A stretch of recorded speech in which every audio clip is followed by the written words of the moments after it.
Hello everyone, welcome to our YouTube channel. अब हमारा discussion आज का होगा रिलेटेड टू मैराथन क्लासेस। अगर आप लोग हमारे चैनल से पहले से जुड़े हो तो आप लोग को पता होगा कि हमने ऑलरेडी 9 क्लासेस अपडेट की हुई हैं रिलेटेड टू मैराथन। अब बेसिकली मैराथन क्लासेस में हमने वही एमसीक्यूज रखे हैं जो कि हर एक यूनिवर्सिटी के एग्जाम पॉइंट ऑफ व्यू से बहुत रेलेवेंट है। आप किसी भी यूनिवर्सिटी के लिए प्रिपरेशन क्यों ना कर रहे हो फॉर एमकॉम एंट्रेंस एग्जाम, चाहे CUET, Allahabad university, Lucknow university, HPU, Odisha CPET, Jamia Millia Islamia, किसी भी यूनिवर्सिटी की बात करें तो हमने मैराथन क्लासेस जो डाली हुई हैं उनमें हर एक एमसीक्यूज हर एक यूनिवर्सिटी के लिए इक्वली रेलेवेंट है। हमने आप लोगों को पहले भी इन्फॉर्म किया है कि हमने मैराथन क्लासेस के लिए ऑलरेडी एक प्लेलिस्ट बनाई हुई है। उसमें हमारी ये जो 9 ओवरऑल क्लासेस हैं रिलेटेड टू मैराथन क्लासेस वो हमने अपडेट की हुई हैं और ऑलमोस्ट हर क्लास में आपको 100 to 500 MCQs मिल जाएंगे। आज हम लोग नेक्स्ट क्लास अपलोड करने वाले हैं एंड बेसिकली जो भी स्टूडेंट प्रिपरेशन करें एमकॉम एंट्रेंस एग्जाम 2025 के लिए उनके लिए वो 9 क्लास तो रेलेवेंट है ही है, साथ ही साथ अब हम आगे जो क्लासेस अपडेट करेंगे वो भी इक्वली रेलेवेंट है। अब आज के क्लास में हम लोग अप्रॉक्स 100 MCQs डिस्कस करने वाले हैं एंड ना जो बहुत सारी यूनिवर्सिटीज़ के पास्ट ईयर क्वेश्चन पेपर्स हैं अब हम बेसिकली उन्हीं पे डिस्कशन करेंगे क्योंकि वो क्वेश्चंस भी वो MCQs भी इक्वली रेलेवेंट माने जाते हैं। अब देखो, पहले दिल्ली यूनिवर्सिटी ना अपना एग्जाम खुद कंडक्ट करता था और अब ये CUET के अंडर मर्ज हो चुका है। तो दिल्ली यूनिवर्सिटी का जो पेपर पैटर्न था ना 2016 to 2022 इन्होंने अपना पेपर खुद ही कंडक्ट किया है और इनके पेपर के जो MCQs होते थे ना वो बहुत टफ होते थे। बेसिकली उन MCQs से आपके सारे कॉन्सेप्ट की क्लैरिटी हो जाएगी। ठीक है, CUET अभी तो फिलहाल उस लेवल के क्वेश्चंस नहीं पूछता एग्जाम में। इनफैक्ट बाकी कोई भी यूनिवर्सिटी जैसे जामिया है, HPU है, ओडिशा CPET है, इलाहाबाद यूनिवर्सिटी, लखनऊ यूनिवर्सिटी, कोई भी यूनिवर्सिटी देखा जाए तो वो उस लेवल के क्वेश्चंस नहीं पूछती जो दिल्ली यूनिवर्सिटी अपने पेपर में पूछा करती थी। But Delhi University MCom entrance exam के जो MCQs हैं अगर आप उनकी प्रैक्टिस कर लोगे ना तो बहुत अच्छे से आपके कॉन्सेप्ट्स की क्लैरिटी हो जाएगी। तो आज हम लोग दिल्ली यूनिवर्सिटी का ही एक past year question paper discuss करने वाले हैं जिसमें 100 MCQs हैं और ये 100 MCQs बेसिकली कॉमर्स बेस्ड ही हैं। ठीक है, इसीलिए हमने बोला कि ये सारे के सारे क्वेश्चंस आप लोगों के लिए रेलेवेंट है अगर आप एमकॉम एंट्रेंस एग्जाम 2025 या आगे के लिए प्रिपरेशन कर रहे हो तो चलो फिर हम लोग अपने फर्स्ट क्वेश्चन से स्टार्ट करते हैं एंड आज की सीरीज में हम लोग 100 MCQs डिस्कस करने वाले हैं। Rohan Limited has bought a piece of machinery. Before ensuring that the machine is a condition of operation for the intended purpose, it operates a trial run. In this trial run, the machine produces 5 units of product at the rate ₹99 per piece.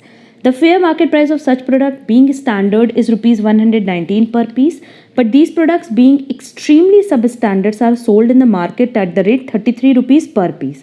The amount of cost to be added to the machinery for initial recognition. अब देखो, ये कह रहा है कि आपने एक machine तो परचेज की। अब ये इंश्योर करने से पहले कि जिस पर्पस के लिए मशीन खरीदी है उस पर्पस के लिए मशीन काम कर रही है या नहीं, आपने पहले ट्रायल रन लिया। ठीक, अब इस ट्रायल रन में आपने 5 यूनिट बनाई और हर एक यूनिट की कॉस्ट आपको पड़ी ₹99 की। आप ये मान रहे हो कि अगर ये पर्टिकुलर प्रोडक्ट मार्केट में सेल होता तो मार्केट में इसकी फेयर मार्केट प्राइस कितनी है 119, मतलब जिस चीज़ को हमने बनाया ₹99 पे वो बिकेगी कितने पे 119 पे। क्लियर। बट क्योंकि ये जो प्रोडक्ट है ये बहुत लो स्टैंडर्ड बने हैं इसीलिए मार्केट ने इसकी रेट कितनी कैलकुलेट की, ओनली ₹33। मतलब बनाने की जो कॉस्ट आ रही है 99 आ रही है और बेचने की कितनी आएगी, सिर्फ 33। तो लॉस होगा ना आपका, सीधे सीधे यहाँ लॉस दिख रहा है या आपको कॉस्ट दिख रहा है। क्लियर। तो वही हमसे क्वेश्चन में पूछा है कि the amount of cost to be added to the machinery for initial recognition. तो 5 यूनिट्स की कॉस्ट कितनी आई थी 495 एंड जो रिकवरी होने के चांसेस है वो सिर्फ कितनी है ₹33 पर यूनिट, दैट इज 165। तो इसका जो डिफरेंस है ना वो आ रहा है ₹330 और यही हमारी कॉस्ट ऐड होगी इनिशियल रिकॉग्निशन में, दैट इज करेक्ट आंसर होगा 2। पार्टनर के लॉस में भी शेयर करना होगा एंड जो भी लॉस का रियलाइजेशन है इन कैश उसमें भी उनको शेयर करना होगा। क्लियर। तो ऑप्शन देखो, करेक्ट ऑप्शन दिया है third, share the loss of an insolvent partner and also bring in his share of realisation loss in cash. As per answer की भी यही करेक्ट आंसर दिया हुआ है। Next, standard cost method related to the valuation of inventory of finished goods and work in progress. अब देखो अगर हम लोग स्टैंडर्ड कॉस्ट की बात करें तो ये बेसिकली कॉस्ट कैलकुलेट करने में हेल्प करती है सो दैट हम इन्वेंट्री की वैल्यूएशन प्रॉपरली कर पाएं. क्लियर? ये कोई वैल्यूएशन ऑफ इन्वेंट्री इसके बेसिस पे वैल्यूएशन नहीं होता है, बस ये हमें हेल्प करती है कॉस्ट को कैलकुलेट करने में. ऑप्शन जो गिवन है उसके अकॉर्डिंग आंसर है first, only method of determination of cost for the purpose of valuation of inventory. Next, as per accounting standard 10 that is PPE, the cost for regular major inspection for faults as a condition of continuing to operating an item of property plant and equipment. अब देखो simply क्या कह रहा है कि अगर हमें regular major inspection करना है, नो डाउट अगर हम मेजर इंस्पेक्शन कर रहे हैं तो इससे हमारी प्लांट प्रॉपर्टी एंड इक्विपमेंट की जो वैल्यू है, लाइफ है, वो इंक्रीज होगी. Clear?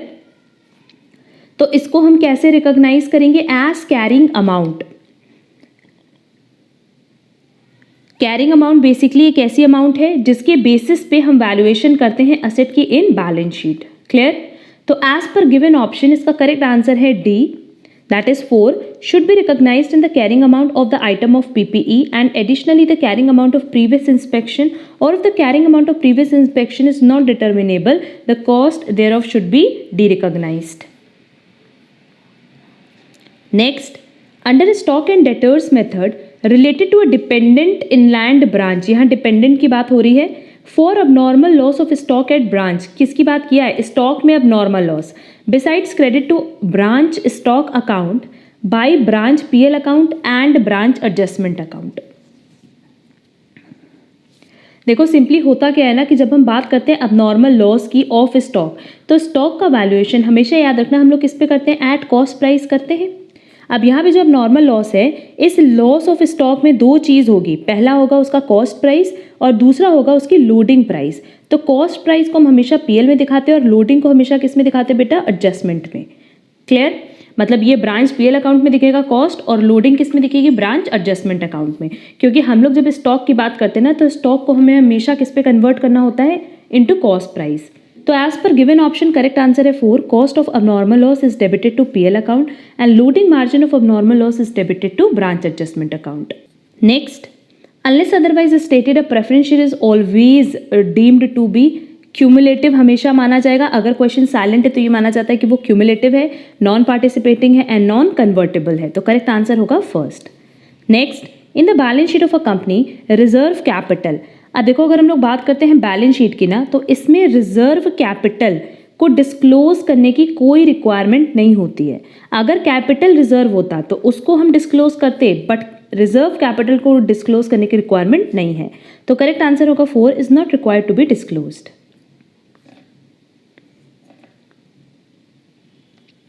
Next, an item of income or expenditure is to be disclosed separately as per the Companies Act 2013 if its amount exceeds. अब ऐसा देखो तब होता है जब revenue from operation, that is हम किसकी बात कर रहे हैं? सेल्स की, और हम कह सकते हैं नेट सेल्स की, उसका 1% है क्या हमारा इनकम और एक्सपेंडिचर, या ओवरऑल 1 लाख की अमाउंट है इनकम या एक्सपेंडिचर की. तो इन दोनों में से जो भी हायर होगा, अगर उस केस अगर ये दोनों में से कोई भी एक केस वो सेटिस्फाई कर रहा है तो उस केस में हमें अलग से उसको डिस्क्लोज करना होता है. लेट्स से हम कह रहे हैं जैसे मिसलेनियस एक्सपेंडिचर है, उसकी वैल्यू अगर 1% ऑफ सेल्स या 1 लाख, इन दोनों में से कोई एक केस है, तो दोनों में से जो हायर होगा उस वैल्यू पे हमें उसको बुक में शो करना होगा. क्लियर?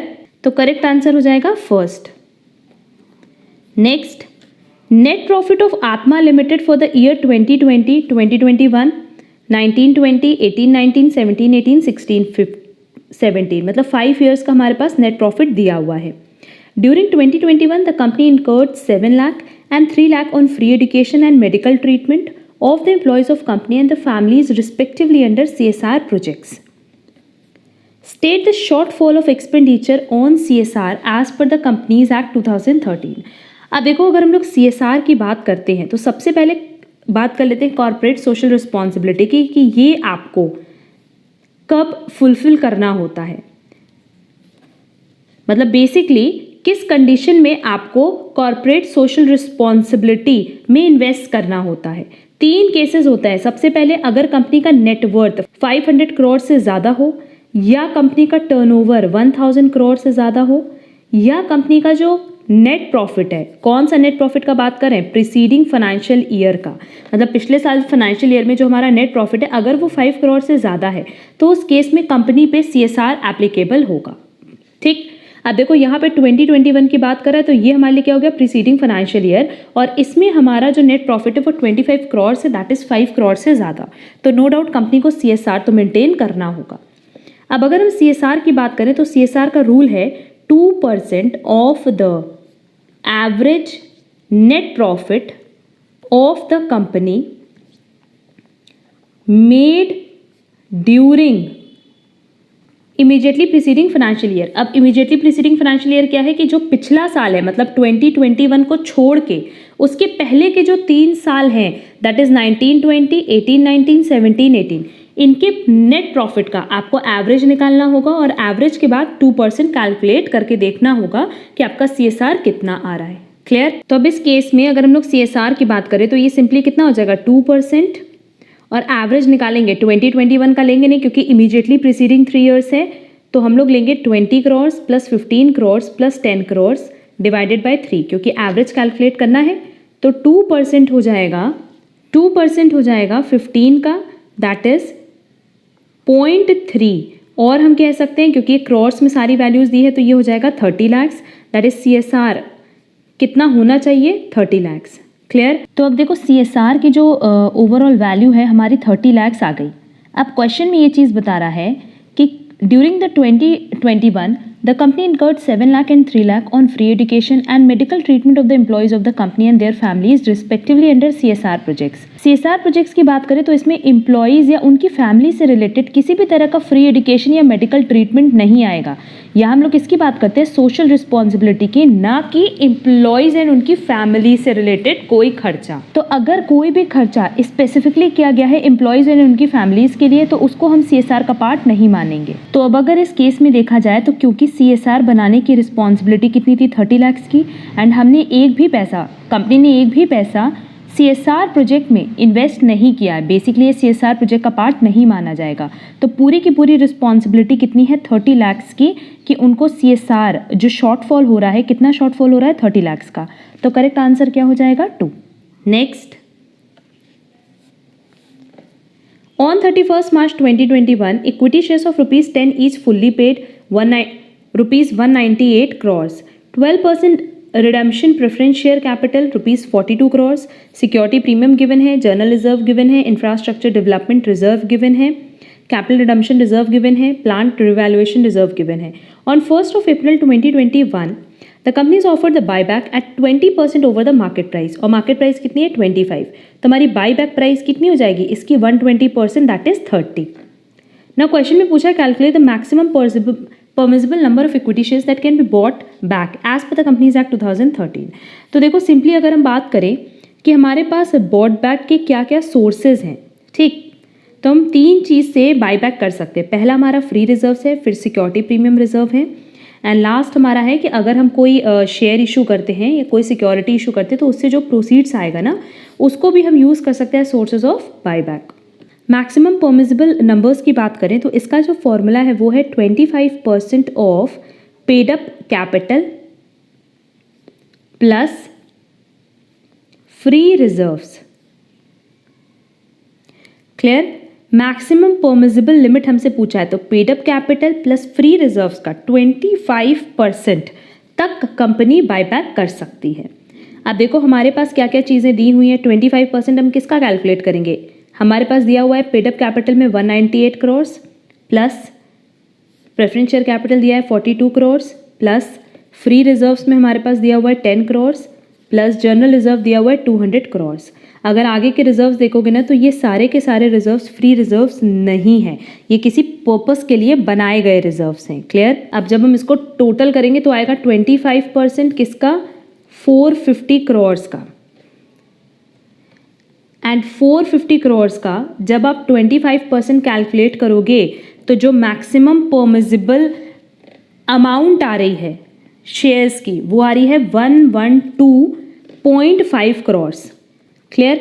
बट देखो क्वेश्चन में हमसे नंबर ऑफ इक्विटी शेयर्स पूछा था तो हम इसको डिवाइड करेंगे किससे, जितना बाई बैक प्राइस है उससे, बाई बैक प्राइस 25 नहीं है, ये मार्केट प्राइस है, इसको 120% पे आप बाई बैक करने वाले हो, तो सिंपली हमारे पास रुपीज़ कितना हो जाएगा पर शेयर 30 रुपीज़। जब हम इसको सॉल्व करेंगे तो हमारे पास नंबर ऑफ शेयर्स आएगा और नंबर ऑफ शेयर्स आएगा 3.75 करोर्स। क्लियर? देखो हमारे पास ऑप्शन में दिया है 2 और करेक्ट आंसर भी यही होगा। Next, under एफएसएन system of inventory control, inventory is classified on the basis of, simply अगर हम लोग एफएसएन की बात करें तो ये fast moving, slow moving and non moving system of inventory control की बात कर रहा है। एंड ये हमें बेसिकली 3 सेगमेंट्स के बारे में क्लियर करता है। पहला क्वांटिटी, दूसरा कंजम्पशन रेट एंड तीसरा how often the item is issued and used, मतलब कितनी जल्दी आप उसको इशू करें एंड यूज़ करें। ठीक, तो अगर हम लोग एफएसएन सिस्टम की बात करें तो इन 3 चीज़ के बारे में हमें प्रॉपर इन्फॉर्मेशन मिल जाती है, quantity, consumption rate and how often the item is issued and used. अब एज पर गिवन ऑप्शन हमारे पास जो दिया है वो दिया है correct answer 2, frequency of usages of items of inventory. Next, the repairs and maintenance expenses of machinery at 6,000 machine hour is 1,12,000.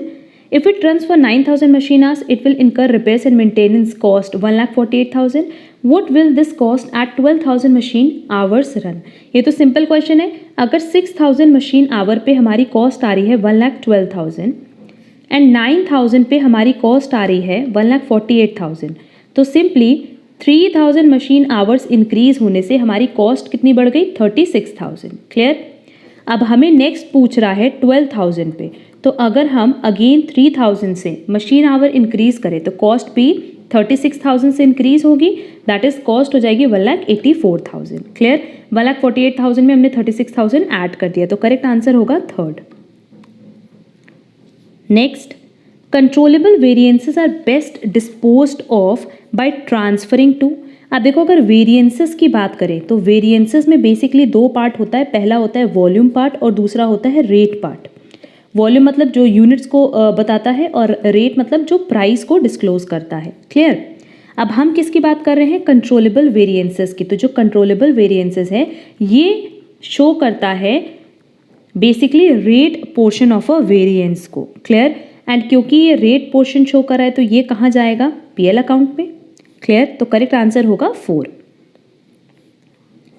Next, a material of 75,000 kgs, 7,500 kgs was introduced in the process and expected loss is 8% and the actual output is 7,050 kgs. Then there is a, ये तो simple question है, again process बना लो। यहाँ पे ये हो जाएगा 2 input और इनपुट हमारे पास कितना है 7,500 kgs का। यहाँ पे बेसिकली हमारे पास सिर्फ यूनिट का ही कॉलम मान लेते हैं दिया है। बाई नॉर्मल लॉस कितना हो गया? 8% है 7,500 का, दैट इज 600।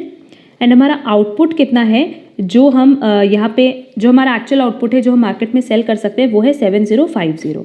अब क्योंकि बोथ साइड हमारी क्वांटिटी कॉलम मैच करनी चाहिए, इस साइड आएगा 7,650 और इस साइड भी कितना लाना है 7,650, तो जो बैलेंसिंग फिगर है 150 का ये क्या हो जाएगा? अब नॉर्मल गेन। इधर होता तो अब नॉर्मल लॉस, इधर है तो अब नॉर्मल गेन, तो करेक्ट आंसर क्या हो जाएगा? 3rd, अब नॉर्मल गेन ऑफ 150 kgs।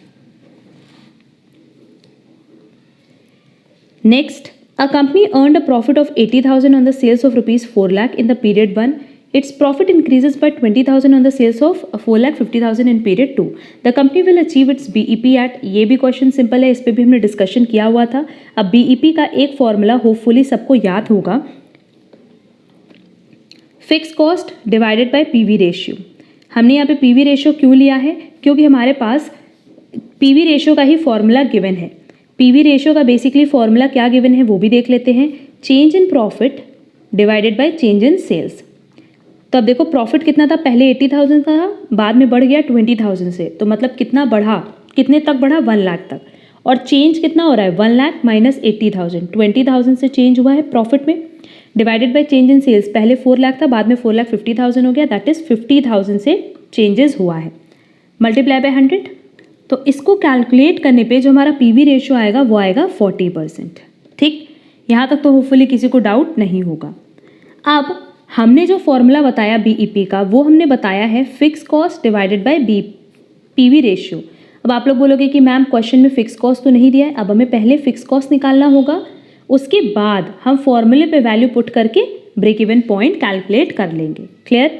देखो सेल्स हमारे पास कितनी दी हुई है, पहले हम लिख लेते हैं। पहले 4 लाख थी, फिर 4.5 लाख हो गई। नेक्स्ट हमारे पास प्रॉफिट भी गिवन है। प्रॉफिट कितना गिवन है, पहले 80,000 गिवन है, फिर 1 लाख गिवन है। और ये सब हमने कॉन्सेप्ट क्लास में बताया हुआ है। यहाँ देखो हम लोग फॉर्मूला एक अप्लाई करते हैं पीवी रेशियो का, contribution upon sales multiply by 100। ये फॉर्मूला भी था पीवी रेशियो का। अब क्योंकि पीवी रेशियो हमारे पास कितना कैलकुलेट हमने किया था, 40%, तो क्या इस केस में हम कंट्रीब्यूशन कैलकुलेट कर सकते हैं? हाँ कर सकते हैं। जब हम सेल्स रखेंगे 4 लाख, तो क्रॉस मल्टीप्लाई करके हमारा कंट्रीब्यूशन कितना आ जाएगा, 1,60,000।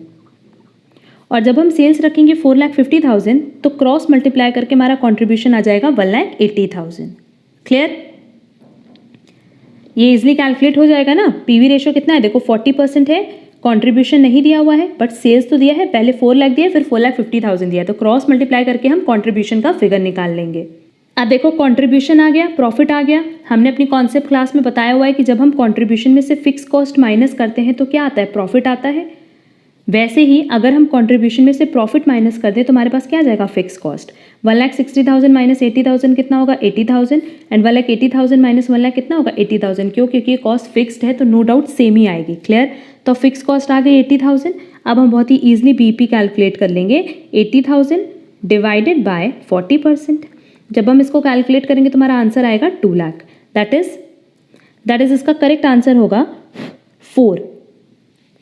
नेक्स्ट स्टैट्यूटरी ऑडिट इज, अब देखो अगर कोई भी ऑडिट की हम बात करें ना, तो एक ऑडिटर हमेशा अपना ओपिनियन एक्सप्रेस करता है। ठीक, वहां पे हम किसी भी तरह का अश्योरेंस, सर्टिफिकेट, कंफर्मेशन, गारंटी नहीं प्रोवाइड करते। क्यों? क्योंकि एक ऑडिटर ये मानता है कि जो इन्फॉर्मेशन हमें प्रोवाइड की गई, हम तो उसके बेसिस पे जज कर रहे हैं।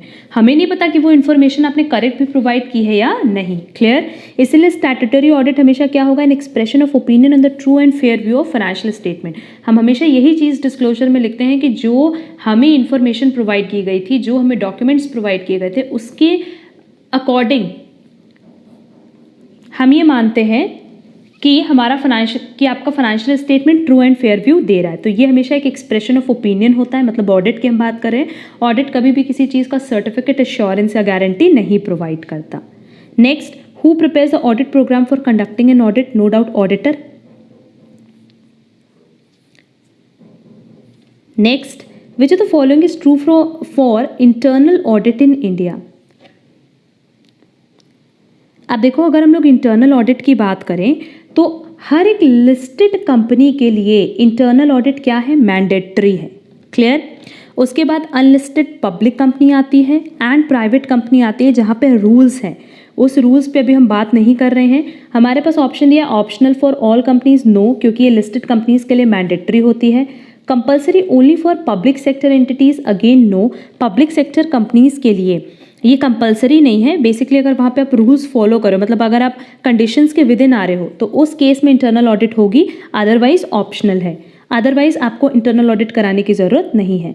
Compulsory audit compulsory only for listed company, yes, ये लिस्टेड कंपनी के लिए मैंडेटरी है और यहाँ पे कोई भी कंडीशन आपको अप्लाई नहीं होती, कोई भी कंडीशन आपको फुलफिल नहीं करनी। बट अगर हम अनलिस्टेड पब्लिक कंपनी की बात करें या प्राइवेट कंपनीज की बात करें तो वहाँ कुछ कंडीशंस अगर आप फुलफिल कर रहे हो, कुछ कंडीशंस के विद इन आ रहे हो, तो उस केस में आपको इंटरनल ऑडिट कराना पड़ता है और उन कंडीशंस पे भी हम डिस्कशन नहीं कर रहे हैं। लास्ट दिया mandatory for all listed companies and other specified companies, no. अगर हम इंटरनल ऑडिट की बात करें तो ये सिर्फ कंपलसरी है लिस्टेड कंपनीज के लिए।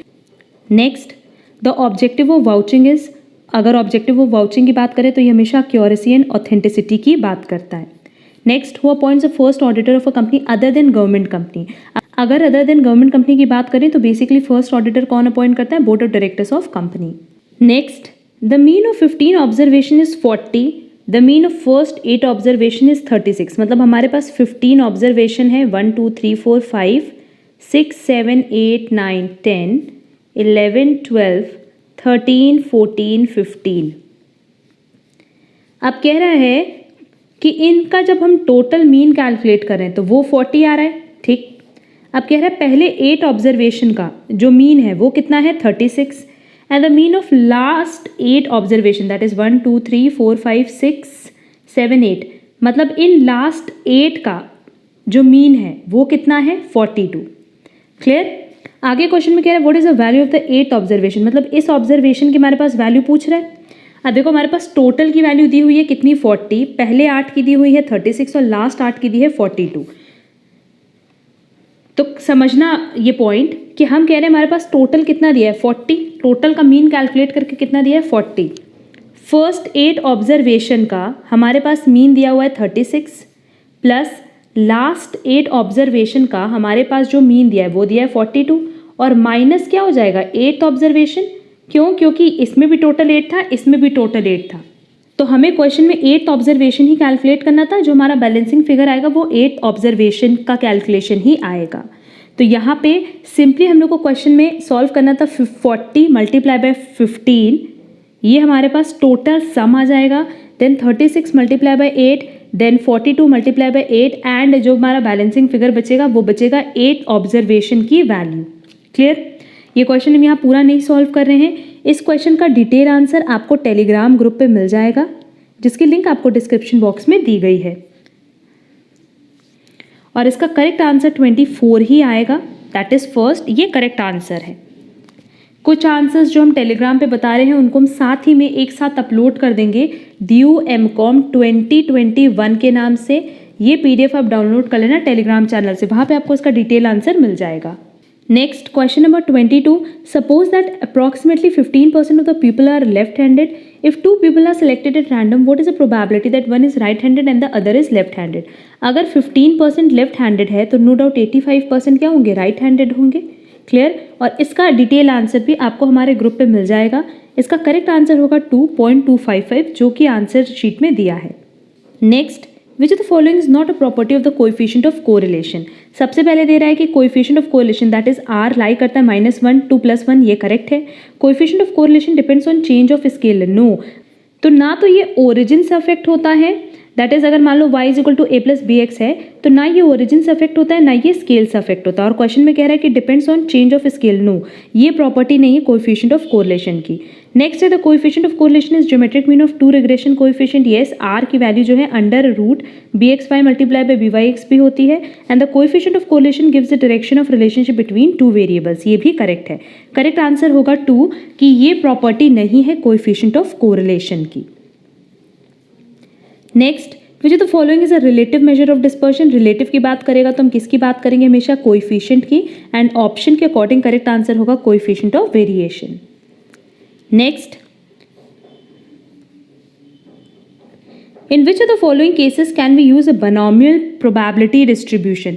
अब देखो अगर स्टैट्स की बात करें तो हमने पहले भी बताया था कि हम सेकंड चैनल पे ऑलरेडी वीडियोस अपलोड कर रहे हैं, बहुत सारे वीडियोस अपलोड किए हैं, बहुत जल्दी थ्योरेटिकल डिस्ट्रीब्यूशन का भी वीडियोस अपलोड वहाँ करेंगे जिसकी लिंक आपको डिस्क्रिप्शन बॉक्स में दी गई है।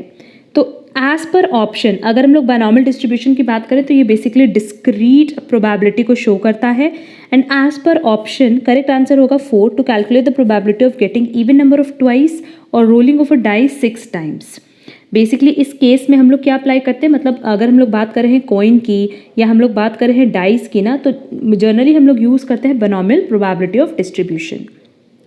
Next, propensity recession and depression in a business is an example of which of the following? Correct answer होगा cyclic trend.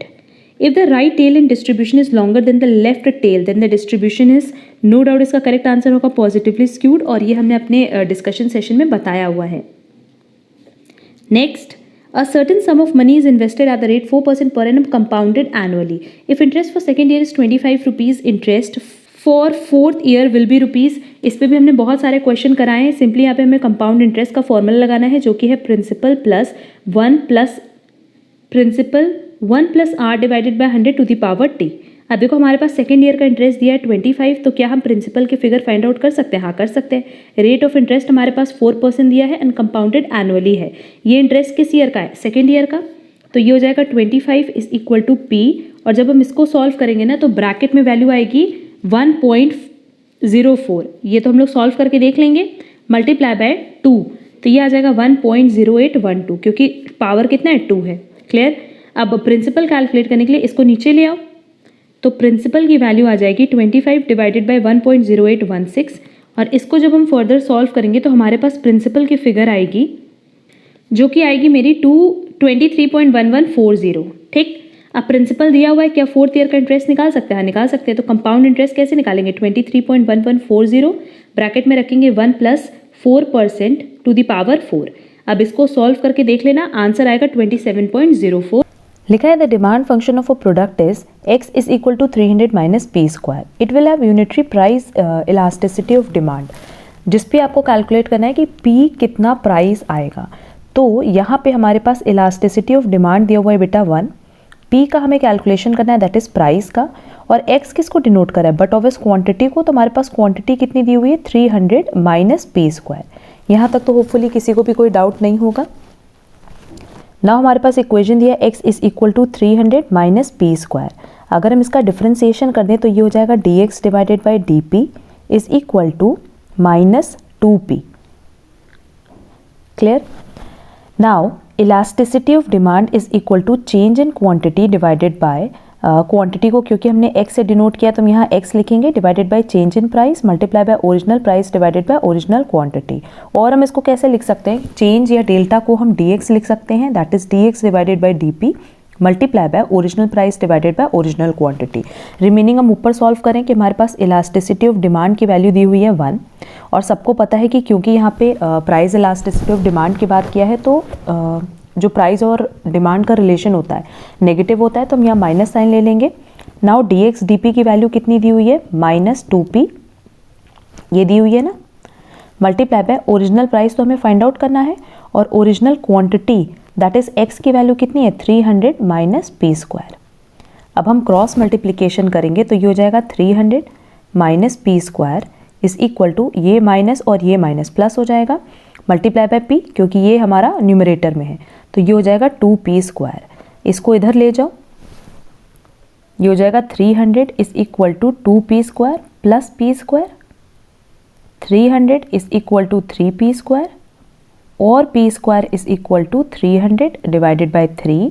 तो p स्क्वायर की हमारे पास p स्क्वायर की वैल्यू आएगी 100, और हम कह सकते हैं कि हमारा प्राइस कितना आ जाएगा? प्लस माइनस 10, है ना। स्क्वायर है उसको हटा दिया तो 10 का स्क्वायर इज 100, तो हमारे पास करेक्ट आंसर होगा 410। Next, marginal cost function of a product is MCX की वैल्यू दी हुई है with a fix cost of ₹2। It's per unit cost when firm produces 7 units will be rupees.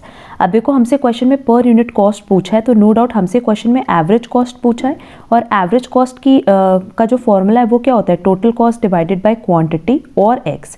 हमारे पास देखो 7 यूनिट्स दिया हुआ है, मतलब x की वैल्यू तो दी हुई है, बट क्या टोटल कॉस्ट दिया है? नहीं।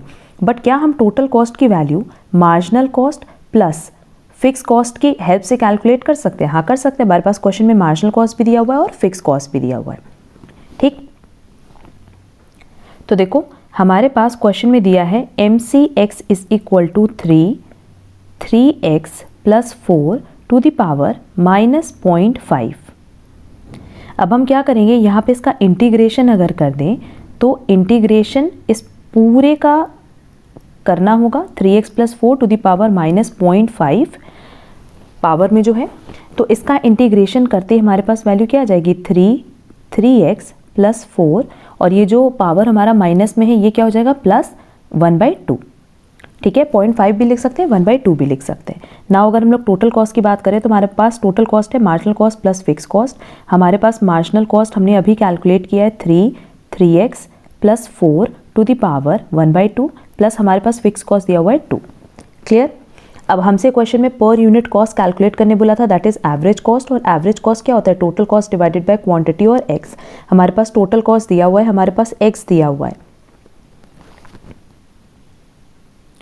तो हमारा टोटल कॉस्ट था 3x plus 4 to the power 1/2 plus 2 whole divided by 7, क्योंकि हमारे पास x या क्वांटिटी की वैल्यू कितनी दी हुई है? 7 दी हुई है। ठीक, अब यहाँ देखो x है ना, यहाँ पे भी हम क्या करेंगे? 7 पुट कर देंगे, तो ये हो जाएगा 3 अंडर रूट ले सकते हैं क्योंकि हाफ दिया हुआ है। x की वैल्यू कितनी रखेंगे? 7 7 3 21 प्लस 4 प्लस 2 डिवाइडेड बाय 7, ये हो जाएगा 3 √25 plus 2 divided by 7।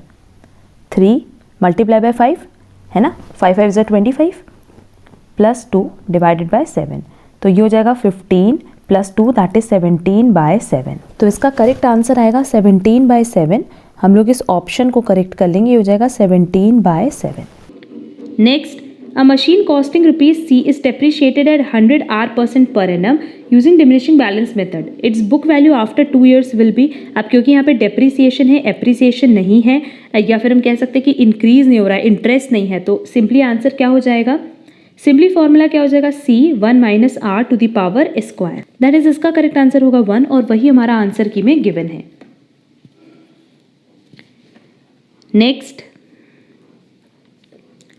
a bill of rupees 5,000 discounted by a customer with his bank due after 3 months. Bank charges discount at the rate 12% per annum. Customer will get rupees. अब क्योंकि देखो आपके पास एक bill आया और आप आज उसको डिस्काउंट करा ले रहे हो, बल्कि उसका पैसा आपको कितने महीने बाद मिलना था, 3 महीने बाद, तो ठीक है हम डिस्काउंट का अमाउंट निकाल लेते हैं। 5,000 रुपीज़ है और इस पर डिस्काउंट कितना चार्ज कर रहे हैं, 12%, और कितने महीने बाद पैसा मिलना है, 3 महीने बाद, तो इसको सॉल्व करके वैल्यू आएगी 150। तो डिस्काउंट कितना हो गया, 150 का, और क्वेश्चन में हमसे क्या कह रहे हैं कि कस्टमर को कितना मिलेगा, 5,000 में से 150 डिस्काउंट हो जाएगा, तो बैलेंस बचा 4850, तो करेक्ट आंसर होगा 3। Next, if the price elasticity of demand of product is unitary at all level, मतलब ED इज इक्वल टू 1 है, it's demand function will be, इस पर भी हमने क्वेश्चन करवाया था कि सिंपली क्या हो जाएगा, P is equal to constant divided by X, और ये हमारे पास गिवन है ऑप्शन 2 में। कुछ questions previous year question paper से इन्होंने कवर किया है और ये वही सारे क्वेश्चंस थे। अब 34 क्वेश्चन भी सिंपल है, यहाँ पे मैट्रिसेस की बात कर रहा है, इसको हम यहाँ पे सॉल्व करके बता दे रहे हैं। AB is equal to BA, AB is equal to BA है। अब मल्टीप्लाई कैसे करते हैं, जैसे A और B दिया है ना, तो इसको आप इससे मल्टीप्लाई करोगे, फिर इसको इससे मल्टीप्लाई करोगे, देन इसको इससे, ठीक है।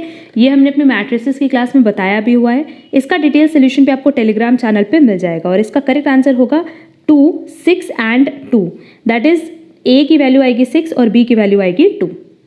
Next question number 35, mister X, a non government employee, received rupees 20 lakh as cash equivalent of leave salary at the time of his retirement on 20th February 2021. The maximum amount which can be exempted in this case will be. अब देखो question में हमसे क्या पूछा है, maximum amount कितना exempt हो सकता है। अब देखो इस क्वेश्चन में हमारे पास डिटेल प्रॉपरली नहीं दी हुई है सारी, क्योंकि इसमें ना 4 कंडीशन हमें देखनी होती है। सबसे पहला तो हम ले लेते हैं 3 लाख, दूसरा लेते हैं जो एक्चुअल में रिसीव हुआ है दैट इज़ 28 लाख, और तीसरा और चौथा पॉइंट हम यहाँ मेंशन नहीं कर रहे हैं क्योंकि वहाँ पे सिंपली हम लोग को ना कुछ महीने पहले की और कुछ दिन पहले की सैलरी चाहिए होती है। अब क्योंकि हमें ये नहीं पता है, अब यहाँ पे अगर देखा जाए तो हमारे पास सैलरी की कोई इन्फॉर्मेशन नहीं है, और इन चारों में से जो लोएस्ट होता है ना उतना ही मैक्सिमम परमिसिबल अमाउंट होता है एग्जेम्पशन के लिए। तो एज पर गिवन इन्फॉर्मेशन हम क्या मानेंगे कि 3 लाख हमारा मैक्सिमम एग्जेम्पशन अवेलेबल है, तो करेक्ट आंसर क्या हो जाएगा 1।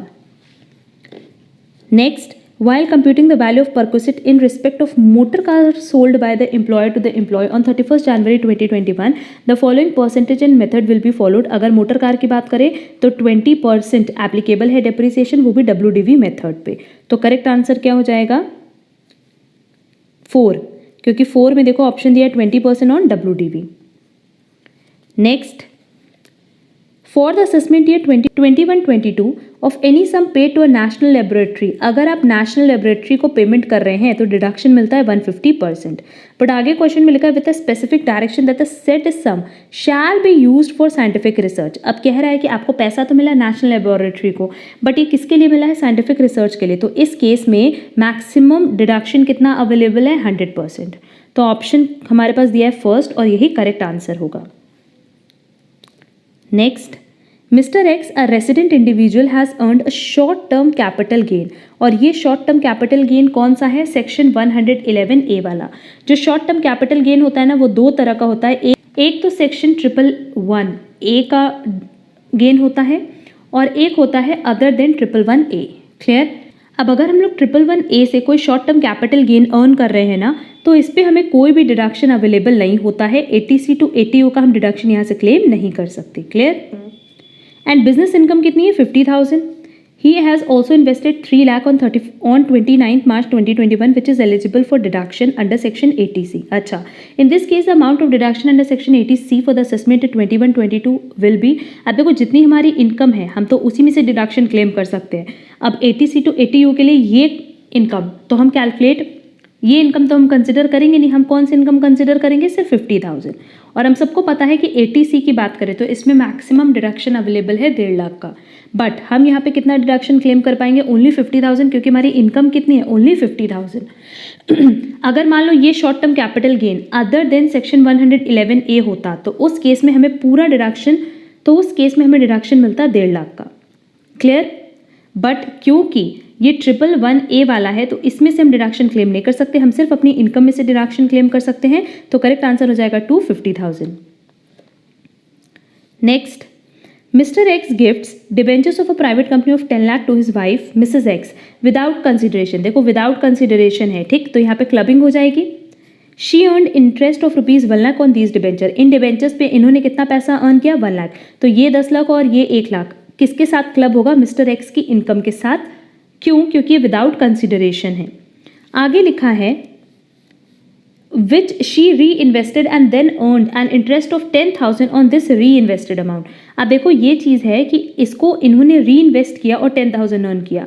तो पहले जब इन्वेस्ट किया था तो पहले जो इंटरेस्ट आया था वो किस पे जा रहा था? मिस्टर एक्स की इनकम में. बट जब री इन्वेस्टमेंट से इन्होंने इनकम अर्न किया है तो वो किसकी इनकम मानी जाएगी? मिसेस एक्स की. और वो टैक्सेबल भी किसके हाथ में होगा? मिसेस एक्स के हाथ में. Clear? Next, Mr. X supplies interior designing services to Mr. Y. The location of Mr. X is Tamil Nadu and location of Mr. Y is Canada. मतलब जो सप्लाई कर रहा है वो कहाँ है? तमिलनाडु में. एंड जिसको सर्विस दी जा रही है वो है कनाडा. इस सिचुएशन में कौन सा सेक्शन एप्लीकेबल है? Section 13 of the IGST act. ये करेक्ट है. Next, question number 41. A good is subject to periodic increase in supply. Each time supply increases, the supplier finds the total revenue decreasing. मतलब जब जब supply increase हो रहा है total revenue क्या हो रहा है? डिक्रीज हो रहा है. तो नो डाउट इस केस में हमारा ES क्या होगा? Elasticity of supply inelastic होगा. क्लियर? तो करेक्ट आंसर क्या होगा? एज पर option 4 it has price inelastic demand. Next, which of the following sets of commodities are likely to have positive cross elasticity of demand?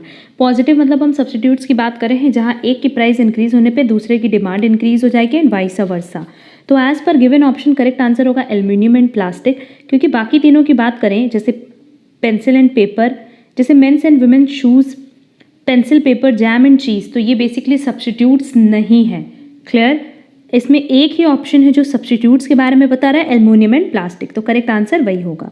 Next, an increase in the demand for a firm's output. अगर firm के output में increase होगा तो no doubt उस case में firm की prosperity तो बढ़ेगी ही बढ़ेगी and the factors hired by the firm, मतलब जो factors of production firm hire करेगा वो भी इंक्रीज हो जाएगी. क्लियर? तो एज पर ऑप्शन करेक्ट आंसर होगा 3. Next, indifference curve for perfect substitutes are, ये पहले बताया हुआ है, स्ट्रेट लाइन होगा. Next, which is the statement about production function is correct. देख लेते हैं ऑप्शन क्या क्या दिया हुआ है. It shows the minimum output the inputs can produce. It relates employment of input to output. It identifies in output cost relationship. It identifies the profit maximization level of output. Correct answer क्या होगा? 2. ये relate करता है किससे? Input output के relationship से. Next, if the average product of labor when 5 workers are employed is 10 and 6 workers are employed is 12, then अब देखो अगर हम लोग AP की और MP के रिलेशनशिप की बात करें तो हमें पता है कि अगर AP इंक्रीज हो रहा है तो उस केस में MP AP से ज़्यादा होगा. अगर AP अपने मैक्सिमम पे है तो दोनों इक्वल होंगे और अगर AP डिक्रीज कर रहा है तो MP लेस देन AP हो. तो एज पर गिवन ऑप्शन करेक्ट आंसर क्या होगा? The marginal product curve lies above the average product curve between 5 and 6 workers. क्यों अबव होगा? क्योंकि AP यहाँ पे क्या हो रहा है? इंक्रीज हो रहा है. पहले 10 था फिर 12 है. तो अगर ये इंक्रीज हो रहा है तो नो डाउट हमारा मार्जिनल प्रोडक्ट क्या होगा? बड़ा होगा किससे? AP से. दैट इज अबव होगा किसके? AP से. क्लियर? एंड यहाँ जो हमारे पास ऑप्शन दिया है वो दिया है बिलो द एवरेज प्रोडक्ट. तो ये इनकरेक्ट ऑप्शन है. करेक्ट ऑप्शन होना चाहिए first. Next, in the long run the competitive firm supply curve is the, simply इस केस में क्या होता है कि जो मार्जिनल कॉस्ट कर्व है वो लाई करता है अबव देन ATC। क्यों ATC की बात हुई? क्योंकि लॉन्ग रन की बात हो रही है। यही यहाँ पे शॉर्ट रन की बात होती तो हम लोग किसकी बात करते हैं? एवरेज वेरिएबल कॉस्ट की। तो एज पर गिवन ऑप्शन करेक्ट आंसर होगा 2। Next, choose a correct combination of economic theory and economist who has contributed to it. As पर गिवन ऑप्शन करेक्ट आंसर 2 है और वही हमारे आंसर की में भी दिया हुआ है। That is inflation rate and unemployment rate. Basically ये किसकी किनकी डेफिनेशन थी? फिलिप्स की, और हमने फिलिप्स कर्व पे डिस्कशन भी किया हुआ है अपने सेशन में। Next, which of the following economic variables is not a flow variable? Profit है, वेज है, रेंट है, एक्सचेंज रेट नहीं है। तो करेक्ट आंसर होगा 3 एक्सचेंज रेट। अब क्वेश्चन नंबर 50 की बात करें, जो कि बेसिकली स्टेटमेंट की बात कर रहा है। 51 की बात करें एंड 52 की बात करें, तो इन तीनों का जो आंसर गिवन है ना वो करेक्ट है। एक बार आप प्रॉपर्ली उसको रीड कर लेना, और अगर कहीं कोई डाउट होगा तो आप कमेंट बॉक्स में कमेंट करके पूछ सकते हो। साथ ही साथ आप हमसे टेलीग्राम पे भी इसका आंसर पूछ सकते हो अगर कोई कन्फ्यूजन होगा तो। Next, in the national income accounts all the following are classified as government purchases except. देख लेते हैं, नेशनल इनकम की बात कर रहा है। Payments for producing military equipments, procuring, cash payments made to the people below poverty line, salaries paid to parliamentary, salary paid to judicial officers. Correct answer क्या होगा? 2, क्योंकि बेसिकली ये गवर्नमेंट परचेजेस से रिलेटेड नहीं है। Next, monetary policy is linked to fiscal policy when government is spending on health infrastructure is financed by printing money by the central bank। इन सब का answer correct दिया हुआ है। क्वेश्चन नंबर 55 की बात करें, one nation one ration card, तो ये बेसिकली माइग्रेंट वर्कर्स के लिए ही बनाया गया है ये स्कीम। एंड हमारे पास गिवन ऑप्शन में फर्स्ट आंसर दिया है related to migrant workers. The national population policy of India that is NPP 2000 aims to achieve a stable population by 2045। तो करेक्ट आंसर होगा 3rd। Next, LAF that is liquidity adjustment facility. ये basically हमें help करता है adjust करने में daily liquidity मिसमैचेस, ठीक। और ये बेसिकली RBI यूज करता है सो दैट वो चेंजेस ला सके repo and reverse repo rates में। Next, which of the following happens because of DBT that is direct benefit transfer. DBT का सबसे बड़ा जो कह लो कि बेनिफिट है या एडवांटेज है वो यही है कि वो बेनिफिशियरी के बैंक अकाउंट में डायरेक्टली पैसे ट्रांसफर करा देते हैं। तो करेक्ट आंसर होगा 3rd। Next, which Indian think tank has been ranked among the top 30 tanks globally. इसका करेक्ट आंसर है ORF, और यही हमारे आंसर की में भी गिवन है। नेक्स्ट, ग्रीन रेवोल्यूशन एसोसिएटेड है व्हीट एंड अदर सीरियल से। What is silver fibre revolution? अब देखो यहाँ पे कंफ्यूज मत होना, यहाँ पे सिल्वर फाइबर रेवोल्यूशन है। अगर सिल्वर रेवोल्यूशन होता तो वो एक्स से रिलेटेड है, और अगर सिल्वर फाइबर रेवोल्यूशन है तो वो कॉटन से रिलेटेड है, ठीक। तो करेक्ट ऑप्शन होगा 2। Next, which of the following characteristics best define matrix structure. Matrix मतलब जहाँ पे हम लोग हाइब्रिड फॉर्म की बात करते हैं, क्लियर। और हाइब्रिड फॉर्म किसका? फंक्शनल का भी as well as divisional structures का भी। तो करेक्ट आंसर होगा 1st। Next, which of the following represent the twin most cited criteria of managerial performance. Autonomy and accountability, adverse selection and moral hazard, effectiveness and efficiency, short run and long run. Correct answer होगा 3rd। ये सब basically theory based questions हैं। Question number 63, which of the following is a discriminating factor between the definitions of market value added and economic value added measures of corporate performance। Basically MVA and EVA हम लोग use करते हैं। इसका proper formula होता है जिसकी help से हम लोग इसका कैलकुलेशन करते हैं वैल्यूएशन पर्पस के लिए, क्लियर। तो एज पर ऑप्शन इसका करेक्ट आंसर होगा 4, value of equity capital considered book value versus market value. मतलब जब हम लोग इक्विटी कैपिटल की वैल्यू कैलकुलेट करते हैं ना, तो हम लोग दोनों वैल्यूज़ को कंसिडर करते हैं, बुक वैल्यू को एंड मार्केट वैल्यू को, और उसमें कंपैरिजन करते हैं। Next, which of the following is the most correct expression of the 2 factors in Frederick Herzberg theory of motivation. ये हमने बताया हुआ है पूरा, इसके बारे में डिटेल डिस्कशन भी किया है। करेक्ट आंसर होगा 1st, हाइजीन मोटिवेशन। अब देखो क्वेश्चन नंबर 65, 66, 67 की बात करें तो ये IT एक्ट 2000 से रिलेटेड है, और इन सब का जो आंसर है वो करेक्ट है एज पर आंसर की। तो ये आप लोग खुद से देख लेना। Next, the essentials of valid agency, prescribed under the Contract Act 1872 does not include. Valid agency की बात करें, प्रिविटी ऑफ कॉन्ट्रैक्ट होता है, principal to be competent to contract भी है, agent must have contractual capacity, the principal is bound by the acts of his agent. Principal और agent के case में हमेशा ये होता है कि एजेंट कोई भी एक्टिविटी कर ले उसके लिए हमेशा लायबल कौन होता है? प्रिंसिपल। तो ये जो थर्ड पॉइंट दिया है ये इंक्लूड नहीं करता agency contract. Valid agency contract जिसमें ये चीज़ लिखा है कि agent must have contractual capacity, वो तो ऑटोमेटिकली है ना कि अगर प्रिंसिपल और एजेंट का रिलेशनशिप है तो एजेंट उस केस में डीलिंग कर सकता है, बट स्टिल लायबल कौन होता है? हमेशा प्रिंसिपल। फर्स्ट डायरेक्टर्स हमेशा कौन अपॉइंट करता है? Promoter. Next, an alternate director can be appointed by, इसको अपॉइंट हमेशा बोर्ड मीटिंग में किया जाता है बाय पासिंग रेजोल्यूशन एज पर गिवन ऑप्शन। करेक्ट आंसर होगा 4 क्योंकि इसके लिए कोई स्पेशल रेजोल्यूशन की रिक्वायरमेंट नहीं होती। 71 सेक्शन 2 सबसेक्शन 46 नो डाउट ये होल्डिंग कंपनी को रिप्रेजेंट करता है। नेक्स्ट, एज पर companies act 2013 no person shall be eligible to incorporate और become a nominee in more than 1 person company. 1 person company में अगर आप नॉमिनी बन रहे हो, नॉमिनी मतलब क्योंकि देखो सिंपली क्या होता है कि 1 पर्सन कंपनी में सिर्फ एक ही पर्सन होता है जो कंप्लीटली उसको मेंटेन कराए, ठीक, तो वो लोग अपनी जगह नॉमिनी रखते हैं। अब नॉमिनी सिंपली आप एक ही जगह बन सकते हो क्योंकि फिर इन केस मान लो इसकी डेथ हो गई और इन्होंने बहुत सारा लोन लिया है तो वो लोन किसको रीपे करना पड़ेगा? एज अ नॉमिनी आपको पे करना पड़ेगा। तो ये रिक्वायरमेंट है, कंडीशन है कि एक जगह से ज़्यादा, एक 1 पर्सन कंपनी से ज़्यादा आप नॉमिनी नहीं बन सकते। तो करेक्ट आंसर होगा first. Next, which of the following statement is correct? Independent directors are non executive director, ये तो करेक्ट है। नॉमिनी डायरेक्टर है independent director, no. Non executive director है independent director, no. Promoters are non executive director, correct answer होगा first. Next, choose the broad structure Google Inc follows options below 1 tier. Next, which of the following statement is incorrect?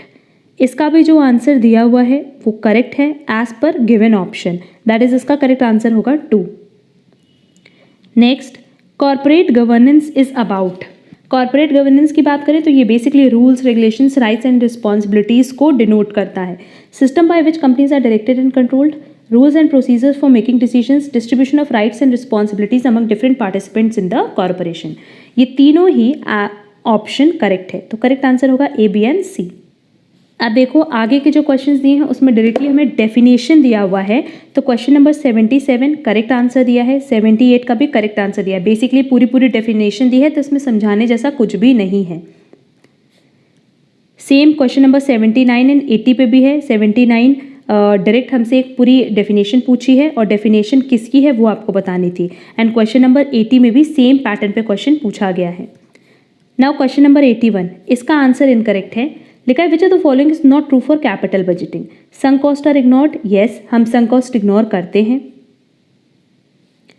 Opportunity cost are excluded, no, हमें opportunity cost include करना होता है। International cash flows are considered, yes, relevant cash flows are considered. तो question में हमसे पूछा था not true, तो करेक्ट आंसर क्या होना चाहिए? 2, अपॉर्चुनिटी कॉस्ट आर एक्सक्लूडेड। और हमारे पास करेक्ट आंसर दिया है संक कॉस्ट आर इग्नोर्ड, तो ये इनकरेक्ट आंसर है। करेक्ट आंसर होना चाहिए 2। Next, in order to find out cost of capital under CAPM, CAPM का हमने फॉर्मूला बताया कि RF plus beta RM minus RF, ये इसका फॉर्मूला होता है कैपम का। तो क्या इसमें से रिक्वायर्ड नहीं है? बीटा फैक्टर रिक्वायर्ड है, मार्केट रेट ऑफ रिटर्न भी रिक्वायर्ड है, market price of equity share required नहीं है, risk free rate of return भी रिक्वायर्ड है। तो करेक्ट आंसर क्या हो जाएगा? 3rd। Next, if the fix cost of production is 0 which one of the following is correct? अब देखो हमसे क्या कह रहा है कि फिक्स कॉस्ट क्या है? 0 है, ठीक। तो अब अगर हम लोग बात करते हैं ऑपरेटिंग लीवरेज की तो इसका फॉर्मूला क्या है बेटा? Contribution divided by EBIT। अब कंट्रीब्यूशन में सिंपली क्या लेना होता है? सेल्स माइनस वेरिएबल कॉस्ट, और EBIT में हम फिक्स कॉस्ट कंसिडर करते हैं। तो नो डाउट इस केस में ऑपरेटिंग लीवरेज कभी भी 0 तो नहीं आएगा, कुछ ना कुछ उसकी वैल्यू होगी। एंड जनरली उसकी वैल्यू क्या होती है? ऑपरेटिंग लीवरेज इज 1, तो करेक्ट आंसर भी 3rd ही होगा। Next, dividend irrelevance argument of MM model is based on arbitrage. Next, if cash discount is offer to customer then which of the following would increase? अगर cash discount दे रहे हैं तो देखो cash discount से क्या होता है कि लोग हमें प्रॉम्प्ट पेमेंट करते हैं, ठीक, मतलब पेमेंट तुरंत करते हैं। और अगर आप कैश डिस्काउंट दे रहे हो तो लोग ज़्यादा से ज़्यादा आपसे गुड्स परचेज करेंगे, तो नो डाउट क्या इंक्रीज होगा? सेल्स इंक्रीज हो जाएगा। नेक्स्ट, अब देखो आगे के क्वेश्चंस HRM पे हैं। और HRM पे भी हमने कॉन्सेप्ट क्लास अपलोड की थी। अगर आपने कॉन्सेप्ट क्लास अच्छे से की होगी तो ये सारे क्वेश्चंस बहुत ही ईजिली आप कर पाओगे। Which one of the following is not the objective of HRM as पर गिवन ऑप्शन? जो इनकरेक्ट है वो है 2, to decide organisational culture and strategy. हम इसकी बात नहीं करते, हम हमेशा किसकी बात करते हैं? एम्प्लॉयज़ की। Compensation management is dash function of HRM? Operative function. Job description किसका पार्ट है? जॉब एनालिसिस का। नेक्स्ट क्वेश्चन नंबर 89 देखो, लिखा है psychometric test are done in order to assess. Psycho मतलब हमें समझ में आ रहा है कि आपके बिहेवियर की बात कर रहा है, तो टेक्निकल नहीं हो सकता, एम्प्लॉय परफॉर्मेंस नहीं हो सकता, जॉब सेटिस्फैक्शन नहीं हो सकता। करेक्ट आंसर होगा 2। Which one of the following statement concerning Harvard framework of HRM is not true? It identifies stake holder interest, ये करेक्ट है। It targets long term consequences, ये भी करेक्ट है। It avoid situational factors, no it does not avoid situational factors, ये कभी भी situational factors को avoid नहीं करता। तो करेक्ट आंसर क्या होगा? 3rd। Next, the set of beliefs held about a particular brand is known as brand image. The extended P's of service mixing marketing mixes, ये भी हमने बताया था कि पहले 4 पीस था और बाद में क्या हो गया? 7 पीस। तो जो इसमें 3 पीस ऐड हुए हैं वो है people, process and physical evidence, जो कि हमारे पास ऑप्शन 3 में गिवन है। Next, dash are fashions adopted quickly by the public but which peak early and decline very fast. इसका करेक्ट आंसर होगा फैट्स, FADS। फैट्स की अगर बात करें तो ये बेसिकली एक बिहेवियर है जो कि कम टाइम के लिए पॉपुलर होता है और उसके बाद फेड अवे हो जाता है, मतलब खत्म हो जाता है। क्लियर? और यही क्वेश्चन में हमसे पूछा भी था। Next, dash involves charging a high price to achieve the highest possible contribution in a short period of time, skimming. ये सब आंसर बिल्कुल करेक्ट है। Consumer product channels tend to be dash industrial product channels. No doubt अगर consumer की बात करें तो ये हमेशा इंडस्ट्रियल प्रोडक्ट से लॉन्गर होगा। तो करेक्ट आंसर क्या होगा? 3rd। Which of the following staffing policy requires host country nationals to be recruited to manage subsidiaries while parent company nationals occupy key positions at the corporate headquarters? Basically ये जो definition दी है ये दी है polycentric approach की। Next, which of the following theories of international trade assume 2x2x2 model for explaining the theory? इसका correct answer होगा factor proportions theory. Which of the following is not a part of current account of BOP? Export of goods है, export of services भी है, income payment भी है, but errors and commission इसका part नहीं है। Next, which of the following is not a feature of common market under regional integration? किसकी बात कर रहा है? कॉमन मार्केट की। बट यहाँ क्वेश्चन में पूछा है कि इसका फीचर नहीं है। Eliminating tariff and non tariff barriers है, कॉमन एक्सटर्नल टैरिफ भी है, फ्री मूवमेंट भी है, but unified monetary and fiscal policy ये बेसिकली कॉमन मार्केट पॉलिसीज का पार्ट नहीं है। तो करेक्ट आंसर क्या होगा? 2। एंड आज का जो हमारा लास्ट क्वेश्चन है वो है which of the following is a correct process of stages of internationalisation of a company? सबसे पहले डोमेस्टिक कंपनी है, फिर इंटरनेशनल कंपनी है, फिर मल्टीनेशनल कंपनी है और फिर है ट्रांसनेशनल कंपनी। हमारे पास जो ऑप्शन दिया है उसके अकॉर्डिंग करेक्ट आंसर है 4, domestic company, then international, then multinational, then transnational. अब देखो ये हमारा ओवरऑल 100 MCQs का डिस्कशन था। किसी भी MCQs में अगर आपको कोई प्रॉब्लम होगी तो कमेंट बॉक्स में कमेंट करके पूछ सकते हो। साथ ही साथ हमने टेलीग्राम की लिंक दी हुई है, व्हाट्सएप की लिंक दी हुई है, कहीं पे भी आप हमसे डायरेक्टली कनेक्ट कर सकते हो अगर आपकी कोई भी क्वेरी है तो। एंड हम एक और इन्फॉर्मेशन प्रोवाइड कर दें कि CUET, Odisha CPET, HPU, Jamia, इन चारों यूनिवर्सिटी के लिए हमने ऑलरेडी टेस्ट सीरीज़ लॉन्च कर दी हैं, क्लासेस लॉन्च कर दी हैं और आपको सारी चीज़ें हमारे ऐप से डायरेक्टली मिल जाएंगी। ऐप की लिंक हमने डिस्क्रिप्शन बॉक्स में दे रखी है, वहाँ से आप हमारा ऐप डाउनलोड करके क्लासेस की कंप्लीट डिटेल देख सकते हो। अगर क्लासेस में इंटरेस्टेड ना हो तो आप स्टडी मटेरियल परचेज कर सकते हो या टेस्ट सीरीज़ परचेज कर सकते हो, हमने सबका ऑप्शन रखा हुआ है। एंड अगर किसी भी तरह की कोई इंक्वायरी होगी तो डायरेक्टली आप हमसे व्हाट्सएप पे कनेक्ट कर सकते हो। अगर आज का क्लास यूज़फुल लगा है तो प्लीज़ वीडियो को लाइक कमेंट शेयर ज़रूर करना। एंड हमने जो मैराथन क्लासेस अपलोड की हैं अभी तक 9th की थी, ये हमारी 10th क्लास है। ये सारी क्लासेस इक्वली रेलेवेंट है, ये मत सोचना कि वो पहले की क्लासेस हैं 2023-24 की तो वो रेलेवेंट नहीं है। बेसिकली हमारे एग्जाम में कॉमर्स बेस्ड MCQs ही आते हैं और इसमें हमने सारे के सारे क्लासेस में सिर्फ कॉमर्स बेस्ड MCQs ही डिस्कस किए हैं, तो वो क्लासेस भी आप लोग ज़रूर से कवर कर लेना। हमने प्लेलिस्ट की लिंक, जो मैराथन क्लासेस की प्लेलिस्ट है वो भी हमने अपने डिस्क्रिप्शन बॉक्स में दे रखी है। चैनल पे नए हो तो चैनल सब्सक्राइब ज़रूर कर देना। अब हम लोग मिलेंगे हमारी नेक्स्ट मैराथन क्लास में। आज के लिए बस इतना। Thank you so much.